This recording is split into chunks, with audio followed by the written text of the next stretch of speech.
अस्सलाम वालेकुम स्टूडेंट्स। आज की इस वीडियो में हम बात करने जा रहे हैं चैप्टर 3 डबल इक्वेशंस से रिलेटेड चैप्टर है। एक्सरसाइज 3.3 इसकी करेंगे। सेकंड हैंड मैथमेटिक्स इन बोर्ड कराची में पढ़ाई जाने वाली बुक इसकी एक्सरसाइज 3.3 स्टार्ट लेते हैं।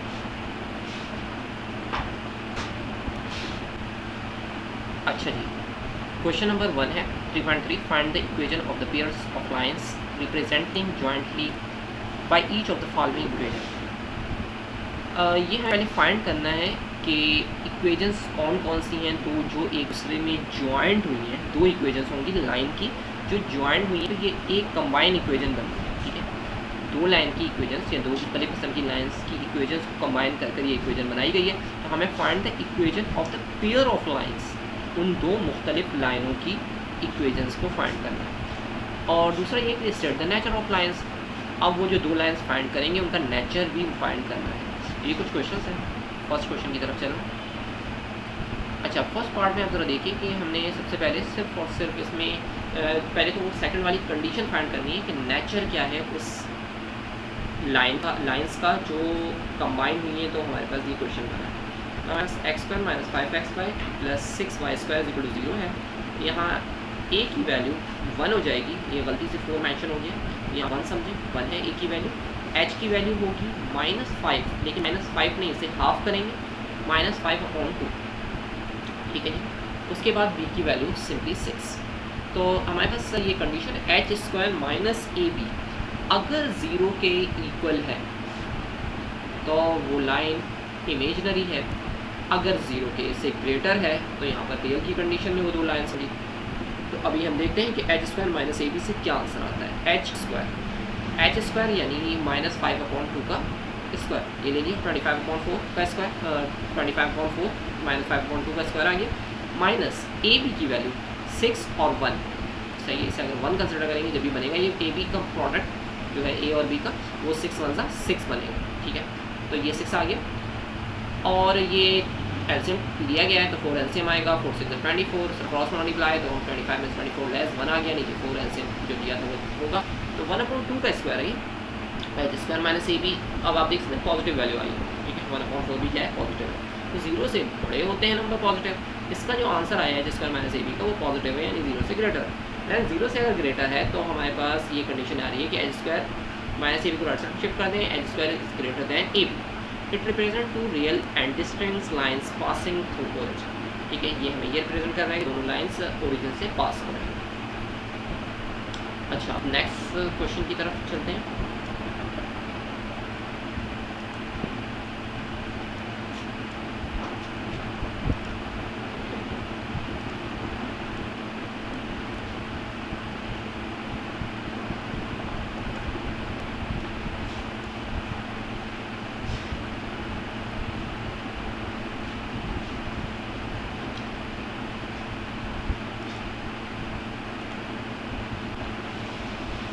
अच्छा जी, क्वेश्चन हमारे पास अभी कंप्लीट नहीं होता, सिर्फ कंडीशन फाइंड हुई थी। तो क्वेश्चन में हमें फैक्टराइज करना है।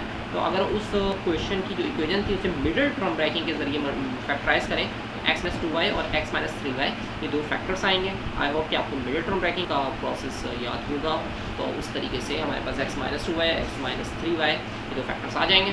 क्योंकि वहाँ जो नंबर था वो 6y था, तो हमें दो नंबर सर्च करने के लिए प्लस माइनस से माइनस का 5 है और मल्टीप्लाई से 6 आ जाए तो वो है 3 और 2। तो 3 और 2 के साथ याद रखना है कि एक्स वाई दोनों के साथ लगाना है, क्योंकि सेकंड जो मिडिल टर्म है उसमें एक्स वाई यूज़ हो रहा है। तो ये दो फैक्टर्स आ जाएंगे। x - 2y को 0 के अलग इक्वल कर लेंगे और x - 3y को 0 के अलहदा से इक्वल कर लेंगे, और यही हमारे पास इक्वेशन आ जाएगी उस लाइन की। क्वेश्चन 2 को देखिए कि हमारे पास a की वैल्यू 4 है, h की -1/2। ठीक है, 2 नीचे लगाएंगे और b की वैल्यू -5। h² माइनस ab का आंसर हमारे पास ये कंडीशन बन रही थी h² यानी -1/2 का स्क्वायर, ये आ गया 1/4 और ये b की वैल्यू क्या होगी ab का प्रोडक्ट हो गया -5 और +4, तो माइनस प्लस माइनस 5 4 20 प्लस 20, तो 5 20 4 20 आता है 84 नंबर के 80 और 80 + 1 81/4 आ रहा है, ये 9/2 का होल स्क्वायर है। ये कंडीशन थी, 0 से ग्रेटर वैल्यू आ रही है, पॉजिटिव वैल्यू आ रही है, इसलिए वही बात कि ये दोनों लाइंस रियल हैं, डिस्टिंक्ट हैं, लाइंस हैं पासिंग थ्रू ओरिजिन। इस इक्वेशन को भी हम मिडिल टर्म ब्रैकेट के अकॉर्डिंग चेक करेंगे तो दो इक्वेशन हमारे पास आ जाएंगी। इसमें से x कॉमन ले लेंगे, इसमें से y कॉमन लेंगे, तो हमारे पास 4x माइनस 5y और 5x माइनस 3y रिमेनिंग बच जाएगा इक्वल टू 0। ठीक है। अच्छा, नेक्स्ट क्वेश्चन भी सेम ऐसी है, मैं सिर्फ आपको ये मेंशन कर रहा हूँ इस तरीके से सवाल से आपको रखना है। तो ये सॉल्व हुआ है सिंपली। हमारे पास लास्ट में यहाँ पर a माइनस बी का होल स्क्वायर का फार्मूला क्लोज हुआ है और ये दो इक्वेशंस आ गई यानी सेम ही होंगी, और ये जो है यहाँ पर एच स्क्वायर के बी के इक्वल आए यानी 0 आंसर आ रहा था। तो इसलिए it represent two real lines को इंसाइडिंग लाइन से कोइंसाइडिंग लाइन से और पासिंग थ्रू द ओरिजिन से पास हो रही है। नेक्स्ट फोर्थ पार्ट में हमारे पास ए की वैल्यू, एच की वैल्यू और बी की वैल्यू आप देख सकते हैं। ठीक है, नेक्स्ट पार्ट की तरफ चल रहे हैं।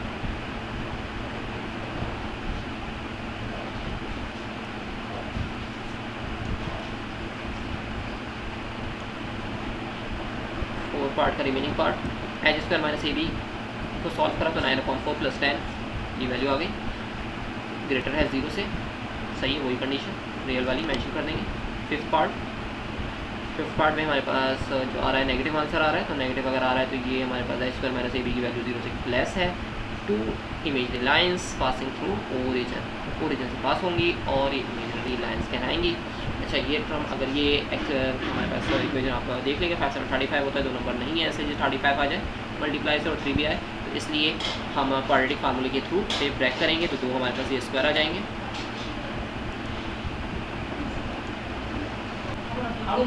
अच्छा जी, ये 2 फैक्टर्स हमारे आ गए, तो इन फैक्टर्स यही हमारे पास y की वैल्यू एक ही आ जाएगी क्वाड्रेटिक फार्मूले के अकॉर्डिंग, y की दूसरी वैल्यू ये आ जाएगी। अच्छा, नेक्स्ट क्वेश्चन आपके सामने है, यहाँ पर a की वैल्यू 1, b की h की वैल्यू 3/2 और b की वैल्यू 4। तो h का माइनस ए बी की कंडीशन अगर निकली तो नेगेटिव वैल्यू आ रही है जो कि 0 से लेस है, और 0 से लेस होने की वजह से देख सकते हैं कि आप 0 लेस होने की वजह से ये हमारे पास इस फॉर्म में आ जाएगा, H square is less than A B, so it represent 2 imaginary lines passing through origin. ठीक है, अब जो है इसको भी मिडल टर्म ब्रेकिंग से ब्रेक नहीं हुआ था ये इक्वेशन, तो इसे जो है क्वाड्रेटिक फार्मूले के अकॉर्डिंग ब्रेक करा गया, 2 फैक्टर्स आ गए, तो यही हमारे पास 2y की वैल्यू जो है वो 2 लाइन्स की इक्वेशन मानी जाएंगी। अच्छा, X square plus Y square, तो यहाँ h की वैल्यू 0 हो जाएगी और a की वैल्यू 1, b की 4। तो आप देख लें एच स्क्वायर माइनस 4ab, तो ये 1 वाला आंसर फिर नेगेटिव आ रहा है और ये वही कंडीशन आ रही है जो ऊपर वाले क्वेश्चन में थी, सेम टू सेम फैक्टराइज करा तो हमारे पास y की 2 वैल्यूज आ जाएंगी, आयोटा के फॉर्म में नेगेटिव साइन आ रहा था और आयोटा आ रहा था -1 की जगह लगाया गया। अच्छा जी, दूसरा ये है कि ये 8 पार्ट है, 8 पार्ट आपके सामने, यहाँ पर a की वैल्यू 16, b की 9 और h की वैल्यू हो जाएगी वही 24/2। अच्छा, तो h स्क्वायर माइनस 4ac जी, तो ये वैल्यूज हमने दी यहाँ पर, तो क्या होता है कि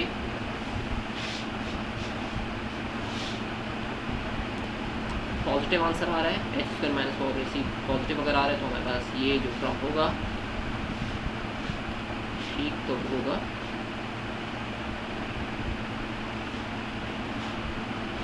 जी, it represent 2 real lines distinct lines passing through origin, ये हमारे पास वो इक्वेशन थी।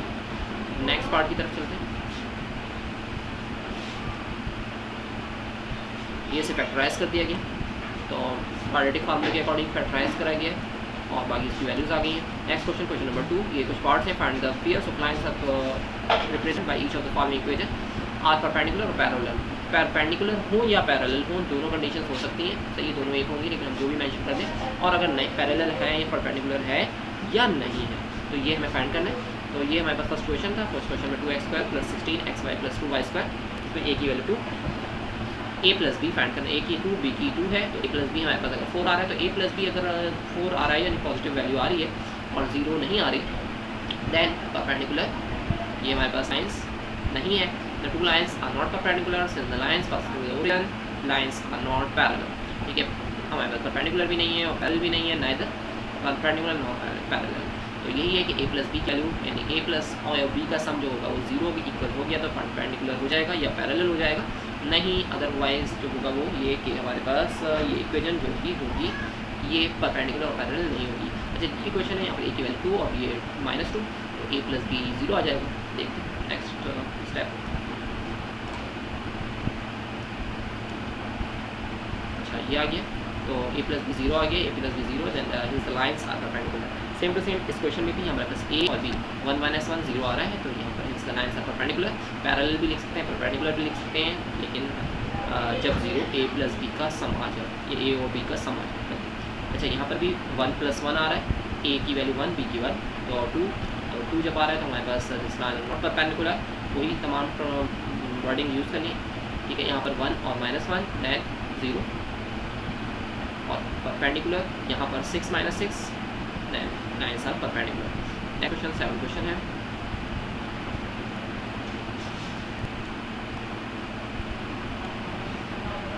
अच्छा, इस क्वेश्चन में हमारे पास a और b की वैल्यू, a प्लस b करेंगे तो 0 आ रही, द लाइन्स आर परपेंडिकुलर।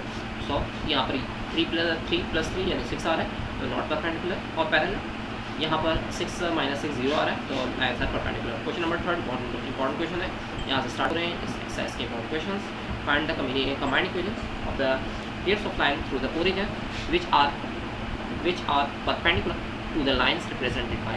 तो ये हमारे पास वही इक्वेशन थी, कंबाइंड इक्वेशन है। तो इसे आप सबसे पहले देख लें फर्स्ट इक्वेशन का पार्ट को यूज़ करें। फर्स्ट पार्ट को हम जो है इस फार्मूले के according, let suppose this equation is equal to y minus m1x into y minus m2x। इन दोनों का प्रोडक्ट लें तो हमारे पास कुछ ये इक्वेशन बनती है। इसमें m1 प्लस m2 x के बराबर में जो वैल्यू होगी m1 m2 होगी, प्लस का निकालना है फ्रॉम, और एक्स स्क्वायर के बराबर में m1 m2 आएगा। तो हमारे पास यहाँ पर हम देखें, यानी ये जो एक्स वाई के साथ जो वैल्यू है -5, ये दोनों स्लोप का सम है, और इसका जो सम होता है यानी स्लोप्स का m1 plus m2 is equal to -1 होता है, ठीक है। तो अच्छा, सिंपली प्लस 1 होता है, तो यहाँ पर ये है, बल्कि 1 भी मैं नहीं कहूँ, क्योंकि m1 अगर राइट साइड पर आता है तो ये क्या हो जाता है, m1 m2 दोनों क्या होते हैं, इक्वल होते हैं। सो अगर ये दोनों वैल्यूज इक्वल हैं, देन माइनस और लगाते हुए हम माइनस से कंपेयर करते हुए माइनस को इग्नोर कर देंगे, सिर्फ 5 रिमेनिंग बच रहा है। देखिए, इसलिए जो है यहाँ 5 लिया गया है, m1 प्लस m2 की वैल्यू ली गई है 5, और m1 इंटू m2 ये ले लिया यहाँ से 2, यानी प्रोडक्ट से लेंगे, और प्रोडक्ट कहाँ से आएगा, एक्स स्क्वायर का कोफिशिएंट आएगा, ठीक है। m1 m2 इसकी वैल्यू रिकॉर्ड थी, तो ये आ गई। तो अब इसका the combined equation of the two lines passing through the origin perpendicular to the above line pairs of must have the slope, ठीक है। अगर ये ऊपर जो इक्वेशन दी गई इस लाइन की वो दूसरी दो लाइन जो है वो परपेंडिकुलर हैं, देन उनका स्लोप इसके स्लोप के रेसिप्रोकल होगा, यानी m1 की जगह आ जाएगा -1/m1, m2 की जगह -1/m2। इसी तरीके से हम जो है नेक्स्ट टाइम में जाकर वैल्यूज को सब्स्टिट्यूट कर कुछ सॉल्व करेंगे। तो देखिए, ये था हमारे पास y is equal to m1 into X था इक्वेशन में, लेकिन हमने m1 की जगह -1 अच्छा वहाँ पर था y माइनस mx, ठीक है। तो यहाँ पर -1/m1 लगा दिया, तो वो माइनस माइनस प्लस हो गया। इस तरीके से यहाँ पर y माइनस m2x था, तो m2 की जगह -1/m2 लगा दिया, तो माइनस माइनस प्लस हो गया। इस तरह से ये हमारे पास इक्वेशंस बन गई, और m1 m ये सिंपली जो है क्रॉस मल्टीप्लाई करवा दिया, यानी एलसीएम ले लिया। तो इसमें नीचे जो आएगा वो क्या आएगा, m1 एलसीएम में आएगा, उधर एलसीएम में m2 आएगा, दोनों मल्टीप्लाई होंगे, m1 m2 उधर जाकर 0 से मल्टीप्लाई होंगे तो ख़त्म हो जाएंगे। अब ये है कि m1 y के साथ और x same it is, m2 y के साथ और x सेम इट इज़, ठीक है। उधर मल्टीप्लाई करेंगे तो हमारे पास कुछ ये कंडीशन बनेगी, ये वही कंडीशन है जिसमें m1 m2 और m1 प्लस m2 की वैल्यू सब्स्टिट्यूट करनी है। तो यहाँ पर m1 m2 की जगह 2, दोबारा से m1 प्लस m2 की जगह फिर 5, और एक्स स्क्वायर तो सेम एज इट इज़ इसी तरीके आ जाएगा, ठीक है। तो ये हमारे पास इक्वेशन बनी थी, इस इक्वेशन में वैल्यू सब्स्टिट्यूट करिए m1 m2 की, m1 प्लस m2 की, ठीक है, और ये हमारे पास फाइनल आंसर आ गया है। और देख लें कि m1 m2 की वैल्यूज वही सब्स्टिट्यूट करनी है जो कि नीचे आई थी, और m1 m2 की वैल्यू 5 और 2 ही आई थी, सही। नेक्स्ट क्वेश्चन नंबर इसका थर्ड का सेकंड पार्ट। तो ये हमारे पास इक्वेशन है, इसमें इस फॉर्मूले के अकॉर्डिंग हम ब्रेक करने जा रहे हैं। m1 प्लस m2 यानी कंपेयर करेंगे अगर इस इक्वेशन से, y square minus m1 plus m2 plus m2 into x square. तो यहाँ पर x के बराबर में जो टर्म है वो है माइनस ये टर्म, तो माइनस तो यहाँ भी है, 13 हो जाएगी m1 प्लस m2 की वैल्यू, ठीक है। तो 13 हो गई, और उसके साथ कोई और टर्म एक्स्ट्रा मिल रहा है नहीं। अच्छा, एक और प्रॉब्लम है कि हमारे पास इस इक्वेशन में आ रहा है एक्स वाई स्क्वायर का कोफिशिएंट 1, जबकि यहाँ पर वाई स्क्वायर का कोफिशिएंट है 6। तो फर्स्ट ऑफ ऑल इस इक्वेशन को आपको ईच टर्म डिवाइड बाई 6 करना होगा, यानी से भी 6 डिवाइड होगा वाई स्क्वायर 6 वाई स्क्वायर से, 13xy से भी 6 डिवाइड होगा, 6x स्क्वायर से भी 6 डिवाइड होगा।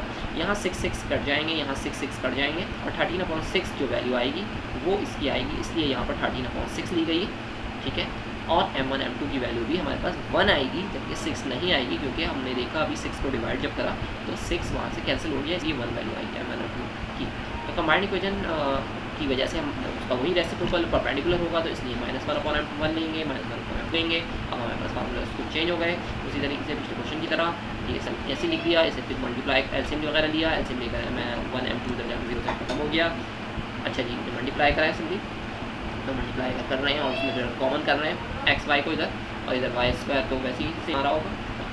अच्छा, तो हमारे पास m1 + m2 की वैल्यू जो आ रही थी 13/6 आ रही थी, उसे सब्स्टिट्यूट कर दिया, और इसके साथ साथ वाई स्क्वायर के बराबर में m1 m2 की वैल्यू 1 आ रही थी, तो 1 सब्स्टिट्यूट करी, एलसीएम लिया, एलसीएम में 6 इधर मल्टीप्लाई हो जाएगा, इधर मल्टीप्लाई हो जाएगा, नीचे 13 आ जाएगा।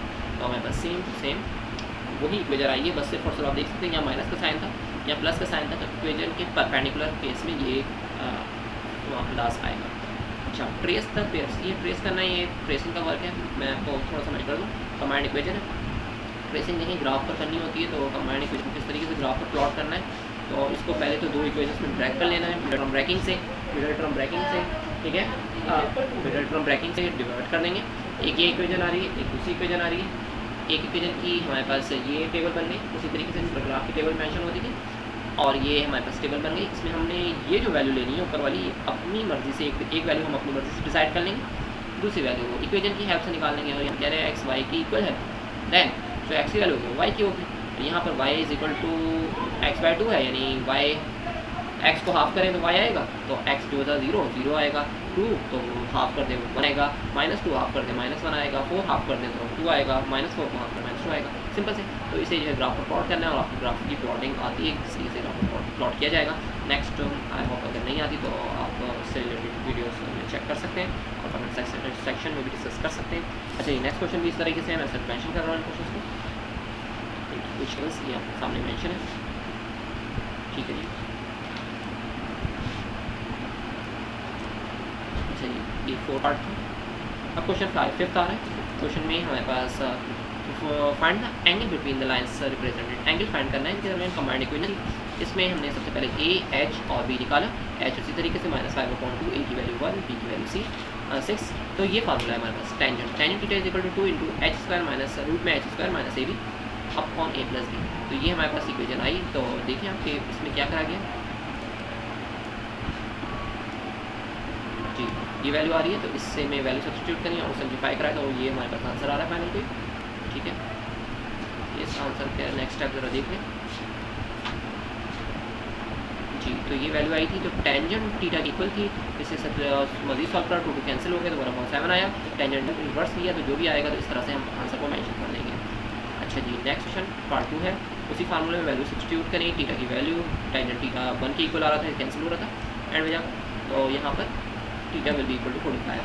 बाकी सिंपली एक फार्मूला जिसको यूज़ करना है, और ये फार्मूला आपके सामने मेंशन है, इसको यूज़ करते हुए हमें थीटा फाइंड हो जाएगा, जो थीटा रिक्वायर्ड है वो थीटा मिल जाएगा। अच्छा जी, नेक्स्ट पार्ट ये भी हमारे पास नेक्स्ट क्वेश्चन था, ठीक है। तो इसमें हमारे पास -3 का आ रहा है, और वो जो भी आ रहा हो अपने कैलकुलेटर में वैल्यू ऑप्शन होगी, तो कैलकुलेटर आपको मिनट्स और सेकंड्स में भी मेंशन कर देगा। 108 डिग्री और 26 मिनट्स 6 सेकंड्स, ये आवर्स मिनट्स और सेकंड्स का भी मेंशन नहीं है, आवर और मिनट की कंडीशन में दिए हुए हैं।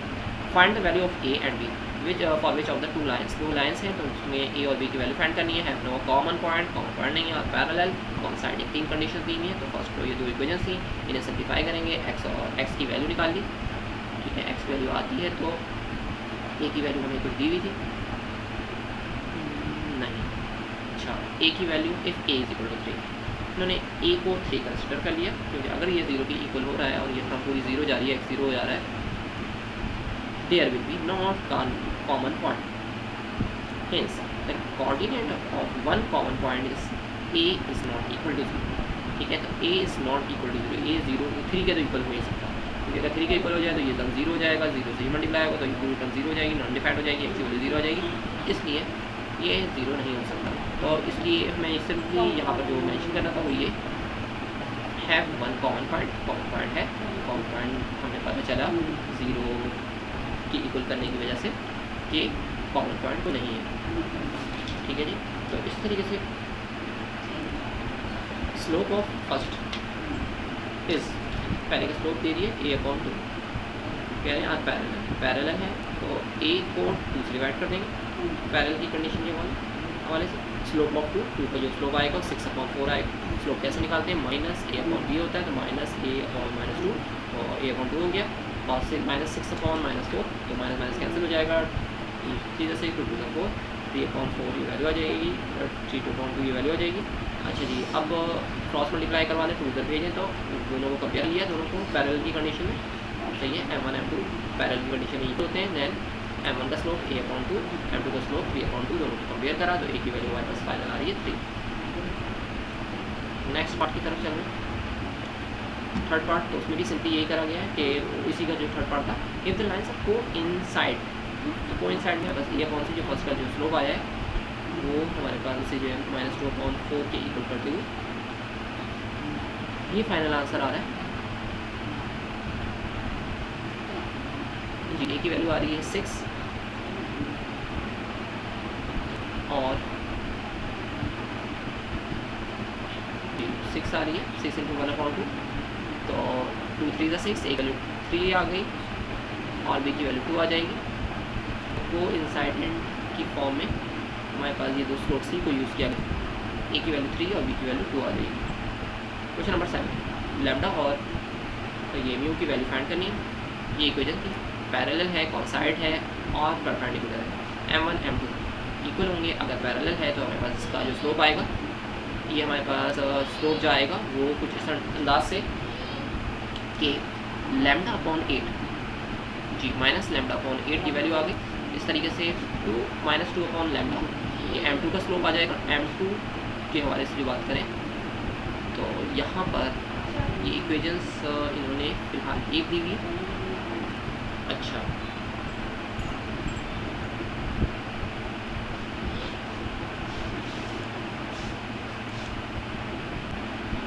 अच्छा जी, दूसरी इक्वेशन भी होगी जो बुक में मेंशन होगी, जबकि यहाँ पर मिसप्रिंटिंग हुई है, वो दूसरी इक्वेशन मेंशन नहीं है। तो उस इक्वेशन का स्लोप आएगा वो 2m2 से निकलेगा। -a/b फार्मूला होता है तो -2/λ से आ जाएगा। दोनों को कंपेयर करा तो λ² हो गया, क्रॉस मल्टीप्लाई से 16 हो गया, माइनस कैंसिल हो गया तो ये +-4 λ की वैल्यू आ रही है। अगर इफ़ को इनसाइड देन को इनसाइड हो रहे हैं तो ये ले लेंगे कि λ/, ठीक है, जगह चेंज करनी होगी। इनका जो स्लोप आ रहा था उसका जो है हम रेसिप्रोकल ले लेंगे।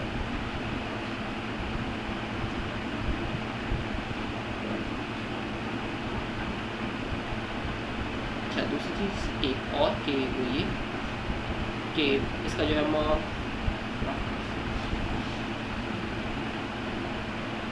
λ/2 था, इसे इक्वल ले लिया 8/λ के, ठीक है, और 8/λ को इक्वल ले लिया μ/-1 के।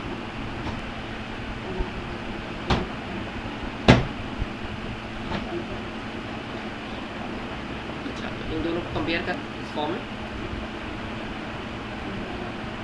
कोइंसाइड की फॉर्म में लैम्डा से मल्टीप्लाई होगा λ², तो लैम्डा की वैल्यू फिर 4 आ जाएगी। यहाँ पर लैम्डा म्यू से मल्टीप्लाई होगा तो यहाँ 8 - 8 के -8/λ हो रहा है और लैम्डा की वैल्यू 4 आई थी, सब्स्टिट्यूट करेंगे तो म्यू की वैल्यू हमारे पास -2 आ जाएगी। अच्छा, कोइंसाइड के फॉर्म में से लिया गया है।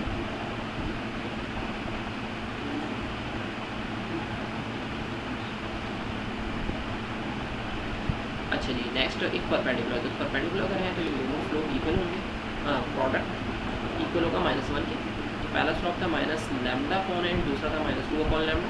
उन दोनों प्रोडक्ट लिया तो यहाँ पर λ से कैंसिल हो गए और 2 4 का 8 तो -1 भी कैंसिल हो गया, बल्कि -1 राइट साइड पर था। तो अगर इसे राइट साइड में शिफ्ट कर दें यानी इसे मल्टीप्लाई कर दें -2λ, ठीक है, और ये 8λ जो था नीचे 8 × λ ये राइट साइड पर जाएगा। अब यहाँ से डायरेक्ट भी कर सकते हैं कि लैम्डा की वैल्यू फिर भी क्या आ रही है लैम्डा की वैल्यू 0 आ रही है। It is only possible if lambda is equal to 0। Condition possible जब ही होगी जब लैम्डा 0 के इक्वल होगी। नेक्स्ट पार्ट है, next question 8।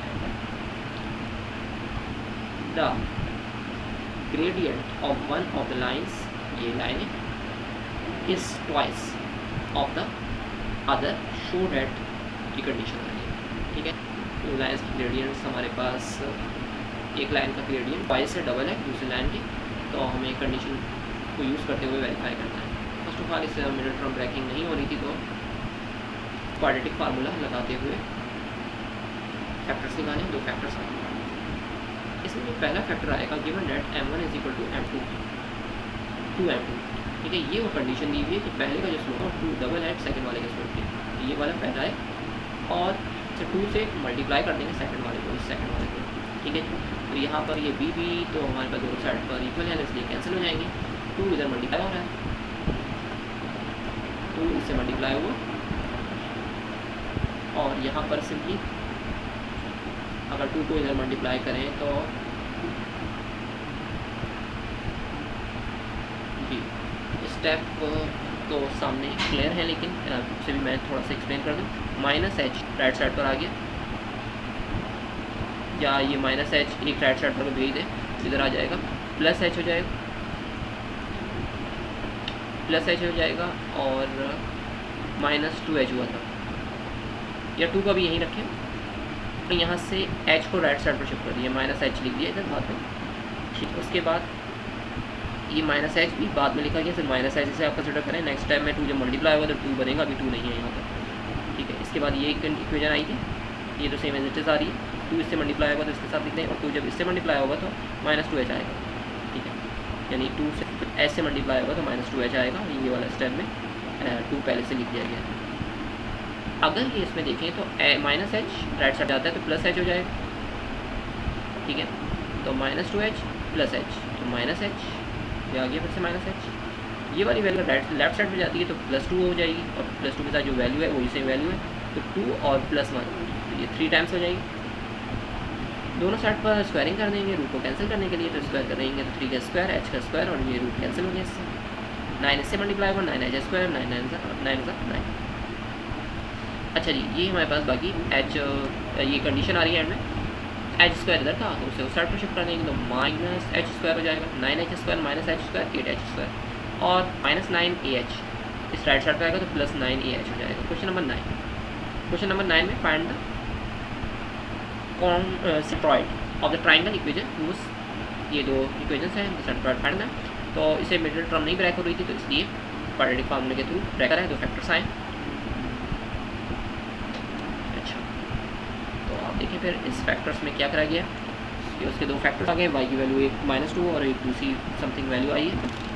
10 equations of the line sides of triangles are, equations हमारे पास उस लाइन्स की ये 3 इक्वेशंस आ जाएंगी।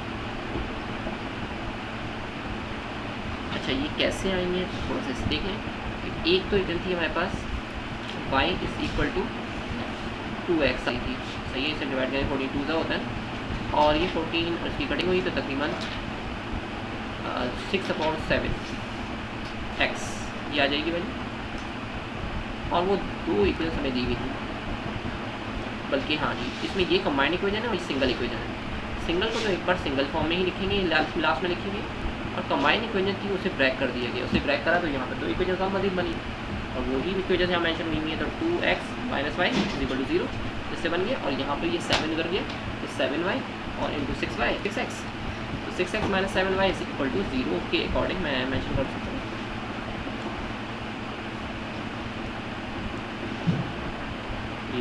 तो ये इक्वेशन हमारे पास पहली दो इक्वेशन आ गई जो उस कंबाइंड इक्वेशन को ब्रेक कर कराएंगे, जबकि ये तीसरी इक्वेशन क्वेश्चन में मेंशन की। अच्छा, तीनों इक्वेशन को सॉल्व करना है, किस तरीके से सॉल्व कर सकते हैं, मैट्रिक्स मेथड यूज़ करें या कोई भी मेथड। सॉल्व करने के बाद x y की जो कोऑर्डिनेट्स आ रहे हैं वो ये आ रहे हैं 0 0, एक तो जो कि वर्टेक्स पर होगा। सॉल्विंग इक्वेशन 1 इक्वेशन 2,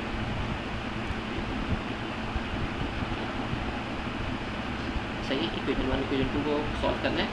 तो 1 में ये है कि x की वैल्यू निकालेंगे, इसमें सब्स्टिट्यूट कर देंगे, नहीं तो किसी और अंदाज से इक्वेशन को सॉल्व करें तो हमारे ये पॉइंट्स आ जाएंगे, x और y की दूसरी वैल्यूज आ जाएंगी वर्टेक्स 1 पर। 2 और 3 को सॉल्व करेंगे तो 2 और 3 के हमारे पास ये कोऑर्डिनेट्स आ रहे हैं 6 7, ये b के वर्टेक्स हो जाएंगे। मिड पॉइंट मिड पॉइंट हमारे पास सी पर होगा तो ओ ए। मिड पॉइंट कैसे निकालना है, तो 1 + 7 डिवाइड बाई 2, 8/2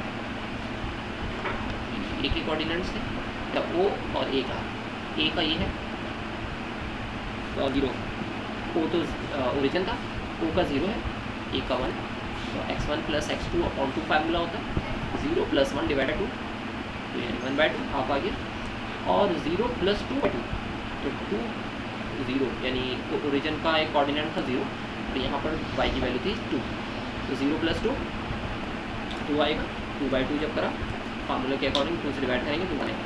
यानी मिड पॉइंट कौन से का निकालना है, एक ओरिजिन वाले यानी 0,0 कोऑर्डिनेट और दूसरा ए का कोऑर्डिनेट जो कि मेंशन है 2, इसका निकालना है, मतलब मिड पॉइंट याद रहेगा।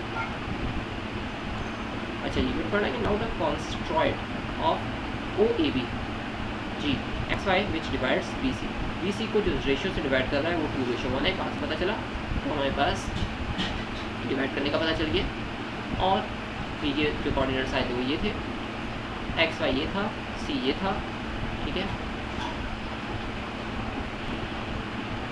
तो बी सी जिस रेशियो से डिवाइड कर रही है वो रेशियो है हमारे पास 2:1, ये चीज़ बता हमें क्वेश्चन में मेंशन थी।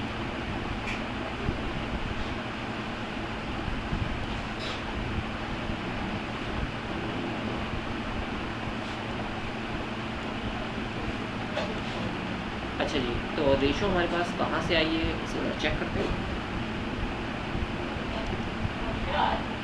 अच्छा जी, जी एक्स वाई की जो वैल्यूज आएंगी ये मिड पॉइंट है, इस पॉइंट पर डिवाइड कर रहे हैं। इसका अगर आप निकालने मिड पॉइंट जो आया था वो तकरीबन इधर डबल वे और इधर हाफ वे, तो बी सी का डिस्टेंस, बी टू सी का आपको डिस्टेंस निकालना है और उसमें देख लेना है कि एक्स वाई वैल्यू ये सेंटर की वैल्यू किस पर आ रही है। Now the centroid of del O A B, ये उसे 2:1 से ही डिवाइड कर रहा होगा, ये रेशो हमारे पास आ रही है, इस यूजिंग रेशो थ्योरम को यूज़ करना है, ठीक है। सिंपली ये फार्मूला एक्स की वैल्यू कोऑर्डिनेट्स आएंगे और सी के हिसाब से वाई के कोऑर्डिनेट्स आएंगे। तो फर्स्ट ऑफ ऑल ये रेशो का अगर हम देखें बी सी का डिस्टेंस, बी से लेकर सी तक का डिस्टेंस के बीच में ये जी पॉइंट है, जी पॉइंट किस हवाले से काट रहा है कि इधर 2 और इधर 1 पार्ट है, ठीक है।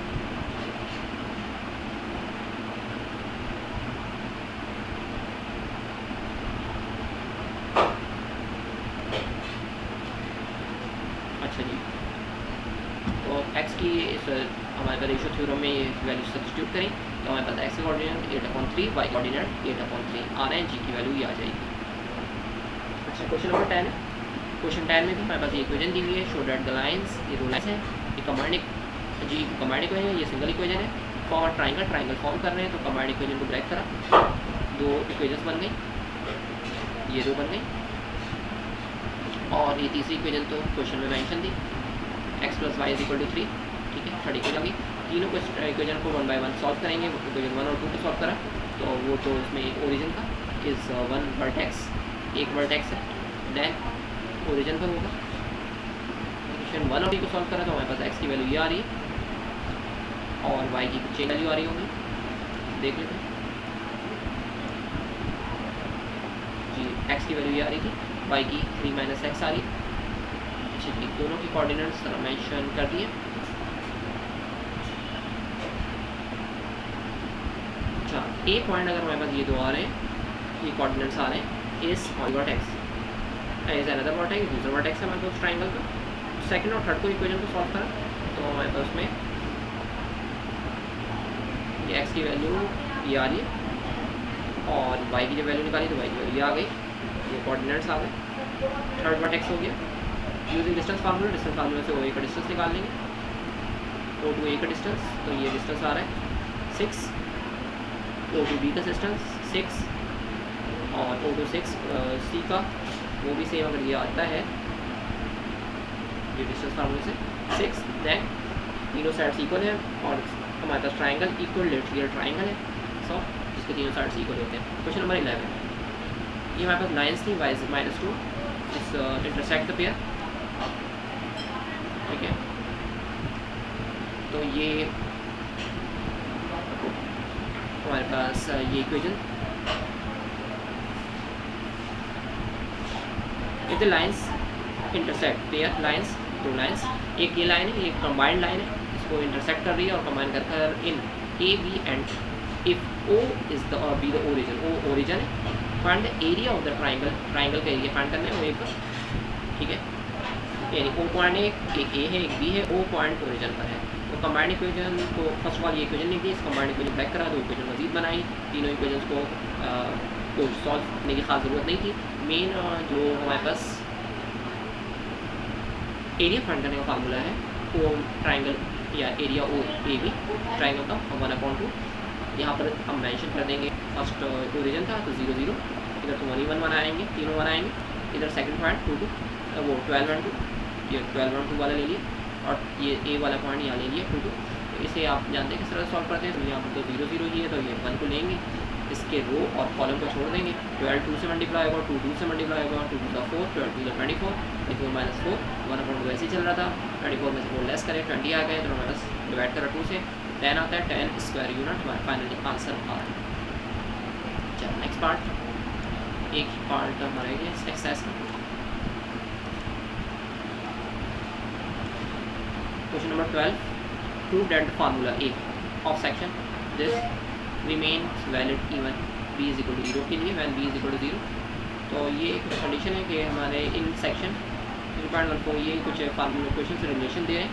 वी हैव ड्राइव फार्मूला ए का फार्मूला ड्राइव करा था जो कि ड्राइव हुआ था इस इक्वेशन से, और नीचे यूज़ भी कर चुके हैं इस फार्मूले को एंगल निकालने के लिए।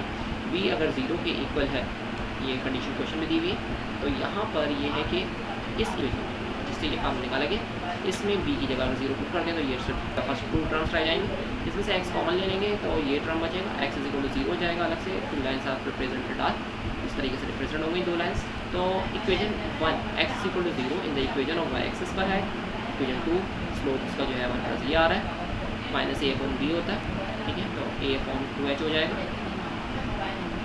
अच्छा जी, तो ये आ रहा है और theta will be equal to 90 minus alpha, तो थीटा 90 माइनस अल्फा का होगी, फिर राउंड थीटा है एंगल है तो इसे इस तरह से मेंशन कर दिया और टेंजेंट थीटा की जगह कॉट अल्फा लगा दिया, उसका रेसिप्रोकल, ठीक है, और ये 1/tan थीटा tan अल्फा के इक्वल हो जाएगा, इसकी जगह लिख दिया ये कॉट अल्फा के इक्वल होगा और ये 1/tan अल्फा के इक्वल हो गया। तो tangent theta is equal to 1/tan alpha की वैल्यू जो अगर आई थी जी आई थी a/2h माइनस a/2h, इसे रेसिप्रोकल कर देंगे इसकी जगह वैल्यू पुट करके, तो ये माइनस 2h अपॉन a हो जाएगी। नाउ द फार्मूला ऑफ ए, ये ट्राइंगल ऑफ फार्मूला था जी, tan थीटा इसके इक्वल था, यहाँ पर अगर b पुट कर दें, b को 0 पुट कर दें, इक्वेशन कुछ इस तरह से बन रही है और tan theta will be equal to minus 2h upon a। ये क्वेश्चन इक्वेशन 3 इक्वेशन 4 में ये बात क्लियर हो रही है since the equation 3 and equation 4 जी, इक्वेशन 3 और इक्वेशन 4 जी, since equation 3 and 4 indicate it proves that the formula A is also valid for when B is equal to 0। ये पता चल रहा है कि B अगर 0 है देन ये वाला फार्मूला वैलिड है A में, जो फार्मूला ऊपर हमें क्वेश्चन में मेंशन कर दिया। आई होप कि आपको स्टेप्स क्लियर होंगे। जिस क्वेश्चन में किस किस्म की कोई प्रॉब्लम आ रही है आप कमेंट सेक्शन में डिस्कस कर सकते हैं। Thanks for watching this video.